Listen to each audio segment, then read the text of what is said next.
So I get many comments asking, what about all the 19th century structures they tell us were built in just a few years?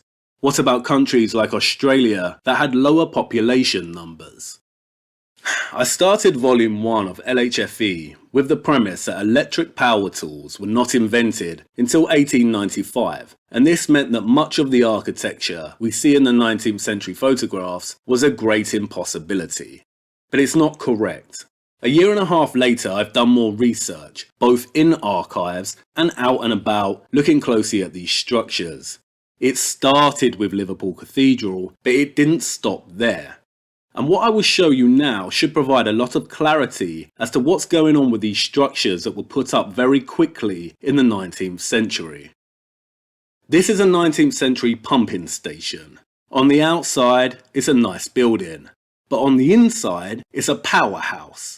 And now and then they open to the public so you can look at how it was all done back then. They don't use anything but the technology of the time. It's all run off coal, water and steam. Steam technology is very powerful. For the last year I've been going around looking at as many structures as possible, including the 19th century ones, and I realised something. We've spoken about how, with stone work the traditional way, you can see traces of the chisel marks on the stone. The inconsistent strokes show that it was carved and finished by hand. Most of these 19th century structures, however, do not have these traces of the chisel used by hand. This is St Margaret's Church in Wales. It was constructed in 1860 and took 4 years from start to finish. Look closer at the masonry. Can you see it? Consistent, uniform markings. These are not the same markings we see on hand-carved stonemasonry. These are the markings of machine-cut and finished stone. So I needed to know, what machines? And this took me a while to find. Wikipedia was useless, but once I started looking in archives, I realised that there are so many old catalogues, journals, and accounts of the machinery they used. There are hundreds of pages detailing these machines. You can find old advertisements, patent details, and even photographs of abandoned machines. This is a catalogue from a company established in 1847, and it shows us that there were so many different types of stone cutters available, all a bit different, all belonging to different patents. Horizontal and circular sawing machines,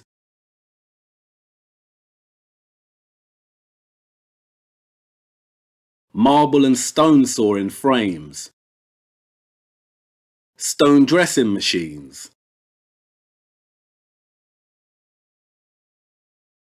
stone surfacing and rubbing machines, planing machines, rotary quarriers, chain drives to move the stone pieces from A to B, production line plans with overhead cranes in place. These were powered by steam, and in the catalogue they come with different options for different stone sizes. But the most important machines I found were the stone moulding ones. These machines worked to templates and could cut the stone to the exact shape desired. You can see how they'd work here. This was specifically designed to mould this shape, and there were lots of different types.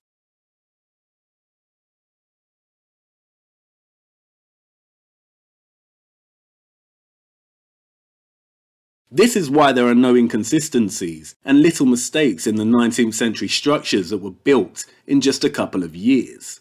Listen to what the catalogue says. The work is done not only a great deal faster, but much better than by hand.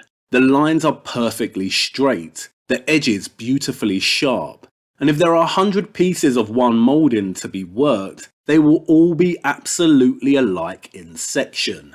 A piece of stone, 5 feet long, can be cut from the rough and finished in an hour.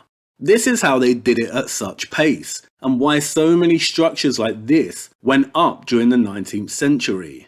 With these machines cutting, moulding, and finishing the stone, it's no wonder these structures didn't take long to build. Not only that, but many 19th century edifices are facaded red brick structures. This would have reduced the construction time even more. And these machines are not just exclusive to cutting stone. There were hundreds of machines similar for working wood. And look, a variety of machine tunnelers.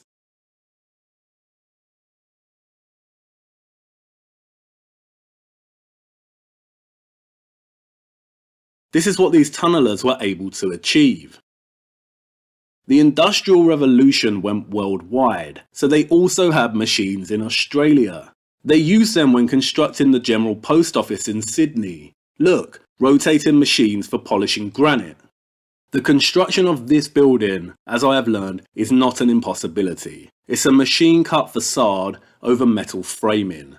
In 1870, Sydney had a population of roughly 200,000 people. Melbourne was even higher due to the gold rush. This is not just a handful of convicts, but more than enough population-wise to have a decent workforce to build these structures, especially with the aid of machine cutters. And I'm almost certain that Australia has a lot of hidden and corrupted history. I'm not saying it doesn't, and that we shouldn't be investigating it. My point is that I was naive to think that just because the Victorians rode around in horse and cart and did not have electric power tools, that they didn't build these structures. There is a lot more to the story, such as water and steam-powered Industrial Revolution machines.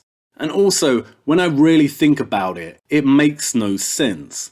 The Tartarian hypothesis states that the narrative is a lie because there is no way the Victorians built some of these structures as fast as they tell us. Structures such as this one, and this one, and this one.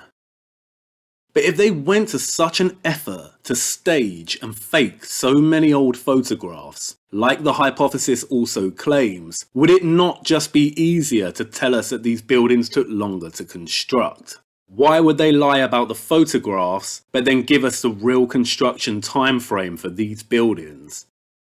Looking at black and white photographs, while droning softly spoken soliloquies, and asking a question here or there, in my opinion, is not research.